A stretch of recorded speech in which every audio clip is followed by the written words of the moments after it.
Ben Askren breaks his silence. Hey there, fight fans. What's up, guys? In today's update, we've got some positive news to share.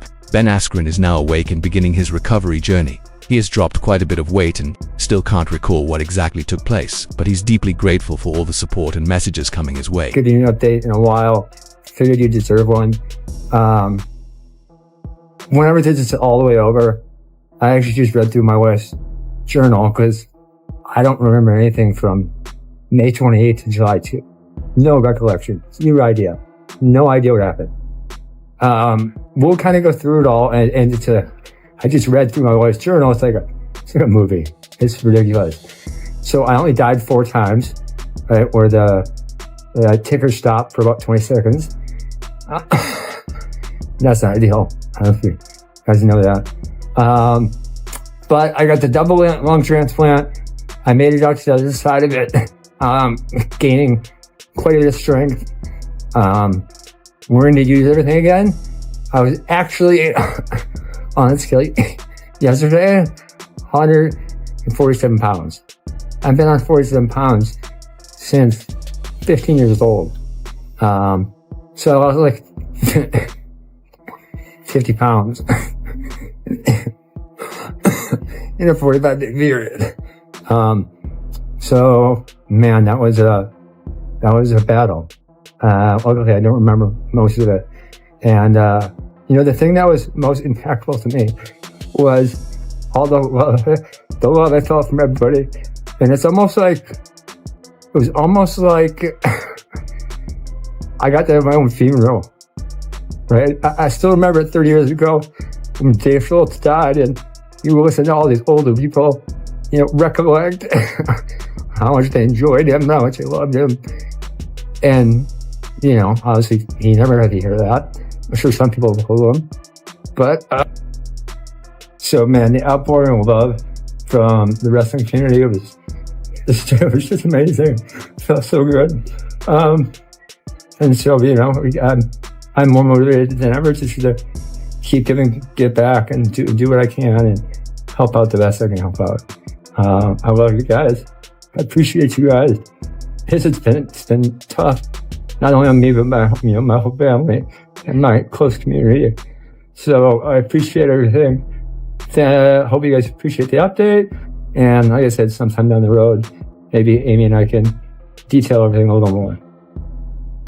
The MMA world quickly united in support, and that really made a difference for Ben and his loved ones. Daniel Cormier was one of the first to share his thoughts, posting, He reacted, writing, "We love you, buddy. You're a fighter. It's why you're fighting back. Thank God we still have you." Ariel Helwani also wrote, "You got this, Ben. We're all thinking of you and praying for you. Keep fighting. Much love to you and your family." Henry Cejudo wrote, "Glad you made it through, bro. Really put life into perspective for all of us. The funky is back." Michael Chandler wrote, "Love you, Ben. You've always been the toughest man I've ever been around in my entire life. Proud to call you a friend. I wouldn't be where I am today without your belief in me. And the same is true for many others you've impacted." Let's all keep Ben in our thoughts and hope he makes a full and speedy recovery so he can be back home with his family soon. Moving on. Charles Oliveira recently. I spoke out about his devastating knockout loss to Ilia Topuria. The experience clearly left a mark on him. Oliveira revealed that he doesn't even remember the knockout itself and felt completely disoriented when he came to. For someone with his level of experience, having faced some of the toughest fighters in the sport, this type of mental blackout was a first. It wasn't just another defeat. It was a terrifying moment that showed just how dangerous Ilia Topuria can be. Despite what happened, Oliveira isn't making any excuses. He's accepted the loss with humility and is already looking ahead to his next steps.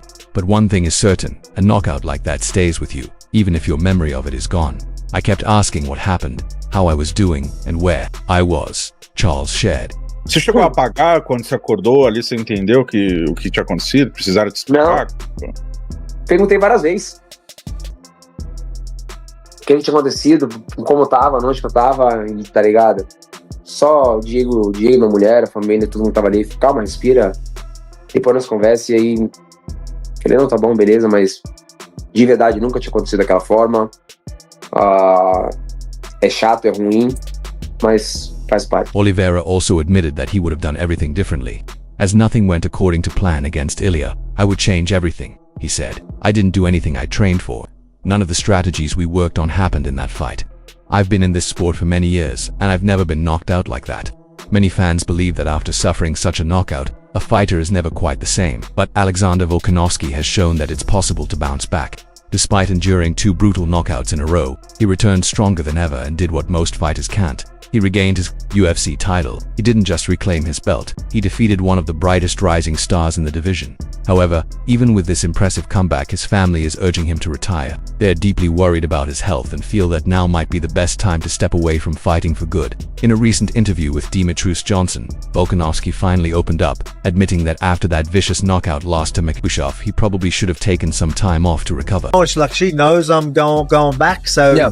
she will, whether she's wanted me to stop, she won't really say it, like, because like, oh, that's probably not good conversations you want to have going into like a camp or something like that, or before, so maybe that's where she might not say. But I mean, straight after the fight, like, my whole family's just like, why didn't you just put the gloves down in the middle of that octagon straight away? They all want me to retire, right? So gotcha. they're all like, so they all wanted me to, but I guess, like, so now that I'm making a decision to keep going, they're like probably not going to bring that back up, like, purely because like maybe they're worried about affecting my frame of mind, which I'm all right. You can say what you want, I'm going to deal with it, okay? But I think maybe they're just being like trying to be selective, but they made it clear that they all wanted me to stop straight after this fight, Oh, the Diego Lopez fight? Yeah, exactly. So it's a but. I still think, Even though the knockout loss to Topuria looked brutal, Volkanovski mentioned that his recovery from that fight wasn't as difficult as people thought. As for Ilia Topuria, he believes the world hasn't even seen what he's truly capable of yet. He claims there's still much more he can show inside the octagon. However, his next fight will be a serious test, as he's set to take on Arman Tsarukyan, one of his toughest opponents so far. Many fans think dethroning Topuria won't be an easy task at all. In fact, some fans even joke that Charles Jourdain might have once discovered the only way to beat Ilia. Recently, some fans have been saying that Usman could be the one to finally put an end to Topuria's dominant run. Usman definitely wins. But the comments came flying right back. Usman would be dead. My God, Topuria would put a life-threatening beating on him. Right now, Ilia wins. Usman, with more experience, is a real contender. Usman could barely edge out Paul Hughes. Topuria would mangle him. We've seen it again and again. Fighters from other promotions just aren't on UFC level. Round 1 KO. Dude got beat up by Hughes. Imagine what Topuria would do to him. And one fan made a fair point. Usman needs more experience. He's super talented, but people are too blind. What do you think? If this fight ever goes down, does Usman really stand a chance against Ilia? Interestingly, there's already some tension between them. It started when Topuria claimed he could beat Islam Makhachev in a street fight. That comment didn't sit well with Islam's team, and many of his friends fired back at Ilia online, warning him to watch what he says or deal with the consequences. Among those who spoke up was Usman Nurmagomedov. He even went as far as saying he'd slap Ilia if they ever ran into each other. So, there's definitely some real beef here, and the UFC loves rivalries like this, just as much as the fans do. Originally, Khabib's plan was for Usman to take over the lightweight division after Islam retires. But with Ilia Topuria now rising as the new king at 155, that plan might not be so simple. Taking the belt from Topuria won't be easy at all. Interestingly, Joaquin Buckley believes that if Ilia Topuria ends up defeating Islam Makhachev and it becomes a champion across 3 divisions, he could earn his place among MMA legends like John Jones, Georges St. Pierre, Demetrius Johnson, or even Khabib.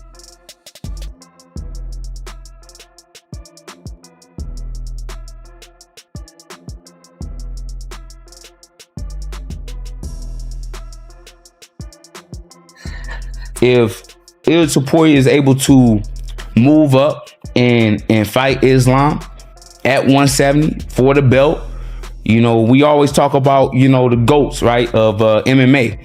And, now everybody's opinion is different for sure, right? But, I'm always saying these 4 names for sure, right?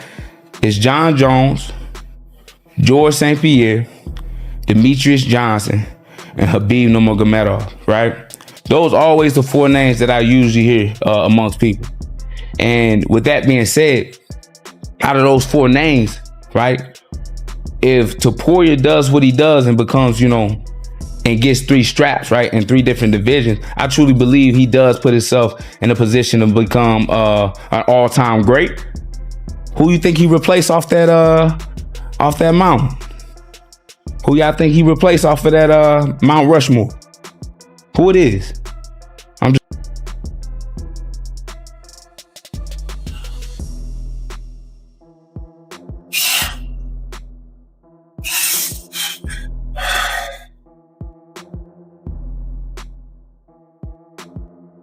Francis Ngannou is back and looking more powerful than ever. In a recent training video that's been circulating online, the former UFC heavyweight champion is seen pushing himself to the limit with a huge powerlifting chain draped around his neck. Along with the clip, he wrote, "Getting ready for what's ahead." It's obvious that the Predator isn't slowing down anytime soon. After the heartbreaking incident involving a car accident that took the life of a young girl, many fans wondered if Francis would ever return to the public eye, or if he might step away from the sport for good. But this footage makes one thing clear: he's coming back, and he's coming back stronger. Meanwhile, Jon Jones is also back in training.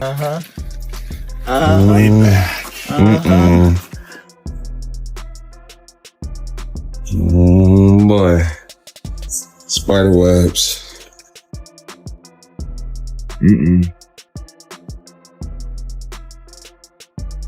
Daniel Cormier thinks that Jon Jones is simply messing with the fans and not being serious. Tweet comes out: "I have just re-entered the USADA testing pool. Figured we keep everyone's options open." What was your initial thought when you heard that from Jon Jones? This dude just love attention. He love attention. He just trying to keep his name out there. He love attention. He like dangling his status over our head, and I hate it. I'm gonna tell you right now, man, I don't give a f if Jon Jones ever fights again. I don't care, man. He's the greatest to ever do it, for sure. He's great. He's super great. But I don't care if he ever fights again. You know what I care about? I care about Ilia Topuria, Dustin Poirier, the dudes that's out there putting their life on the line for us. I care about those dudes. I thought he was trolling. I thought he was messing with the fans, kind of giving them a hard time because he knew how much they wanted him to fight Tom Aspinall. But then he didn't. And he says, you know what? This don't mean enough to me. I'm done. My biggest issue is, why are you playing with people's emotions? It seemed like that's something he's been doing quite a bit lately. Now, I will say this. I don't like, you put me in a very uncomfortable position because you say stuff like you don't care if he ever fights again. I don't want to be the guy. You don't make me be the guy that's like, well, we need Jon Jones. You try to do this shit to me on purpose. No, you can agree with me. And of course, what would a video be without mentioning Merab at the end? Opa. Oh.